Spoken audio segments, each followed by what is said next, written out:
اب ایک اور یونیورسل ٹروتھ آ رہا ہے، قرآن حکیم کی دعوت کا امتیاز ہے کہ اس میں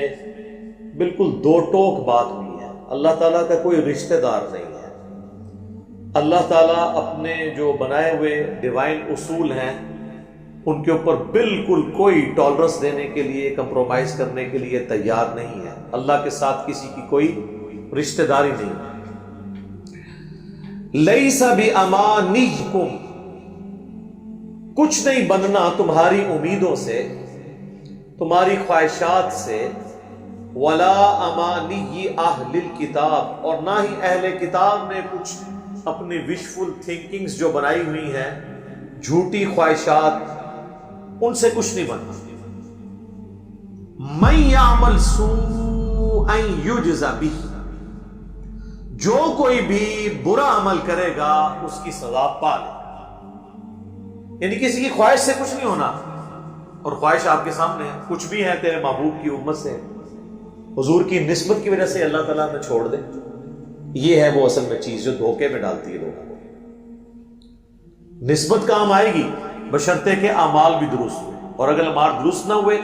تو صحیح مسلم میں واضح حدیث ہے، اللہ کے محبوب صلی اللہ علیہ وآلہ وسلم نے فرمایا، جس کو اس کے عمل نے پیچھے چھوڑ دیا، اس کا نسب، اس کی رشتہ داری، اس کا اعلیٰ خاندان کا ہونا اسے آگے نہیں لے کے جا سکتا۔ حتیٰ کہ اس کا کلائمیکس ہے بخاری اور مسلم دونوں میں، اللہ کے محبوب صلی اللہ علیہ وآلہ وسلم نے فرمایا، اے میری بیٹی فاطمہ، میرے مال سے جو تو نے لینا ہے لے لے،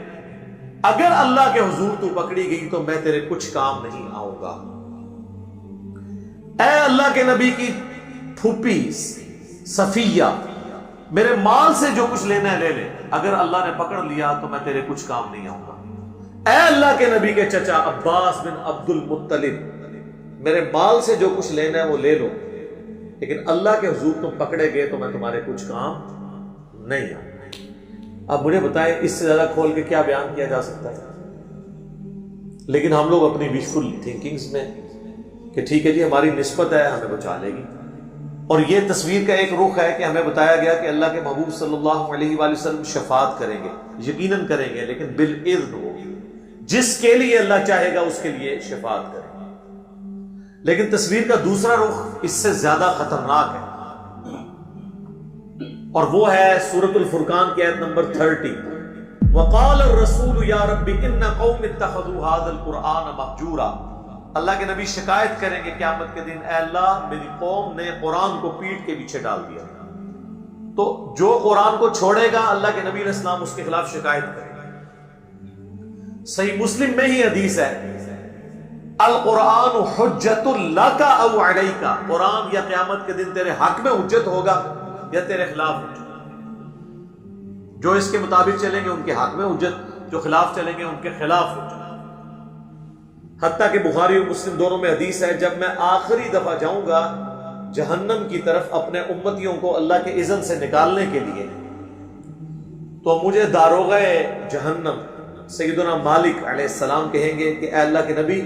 اب آپ کا کوئی امتی بھی جہنم میں نہیں ہے سوائے اس کے کہ جسے قرآن نے روک لیا ہے، اور وہ جنت میں نہیں جائے گا جسے قرآن نے روک لیا۔ اور قرآن نے کس کو روک لیا؟ انہ من یشرک باللہ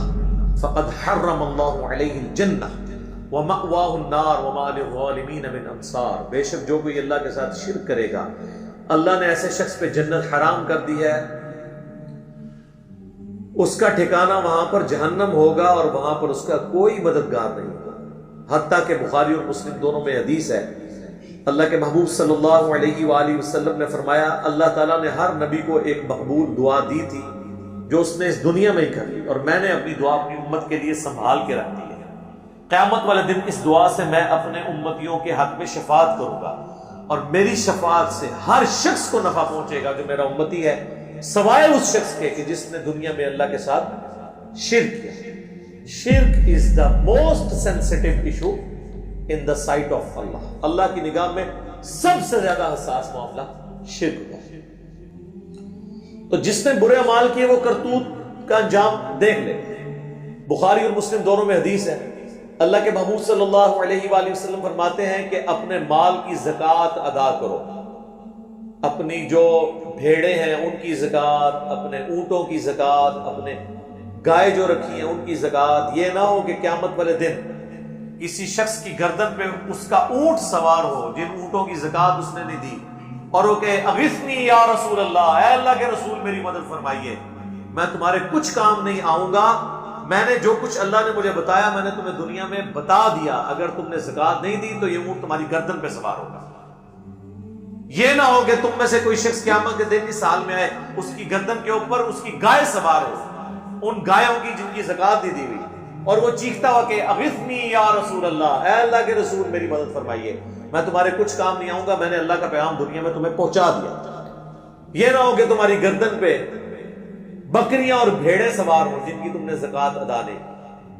اور تم کو اغثنی یا رسول اللہ، اے اللہ کے رسول ہماری مدد فرمائیے۔ یہ ہم بچپن میں جناب کی بیج لگایا کرتے تھے، وہ انجمن طلباء اسلام ہوتی تھی نا، بریلوی مکتبہ فکر کی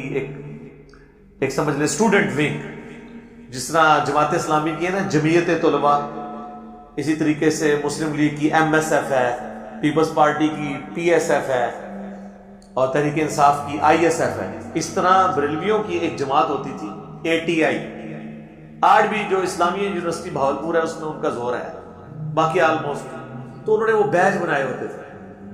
اغثنی یا رسول اللہ۔ اس وقت تو ہمیں یہ پتہ ہی نہیں تھا کہ یہ نعرہ جہاں سے لیا گیا ہے یہ تو کسی اور معنی میں آیا ہوا ہے،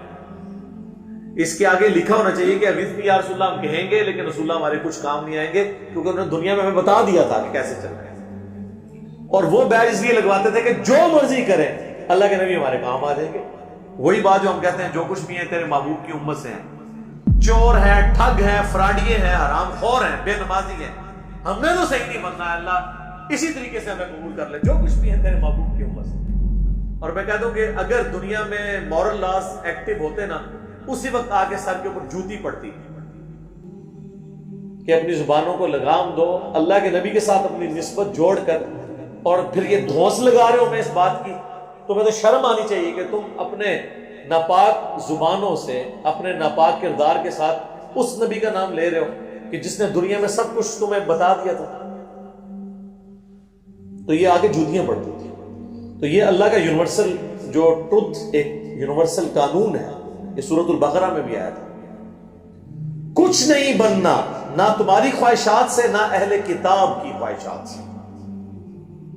من یعمل سوءا یجز بہ، جو کوئی برے اعمال کرے گا وہ اس کی جزا پالے گا۔ جزا کا مطلب سزا، بدلہ، عربی میں جزا کہتے ہیں بدلے۔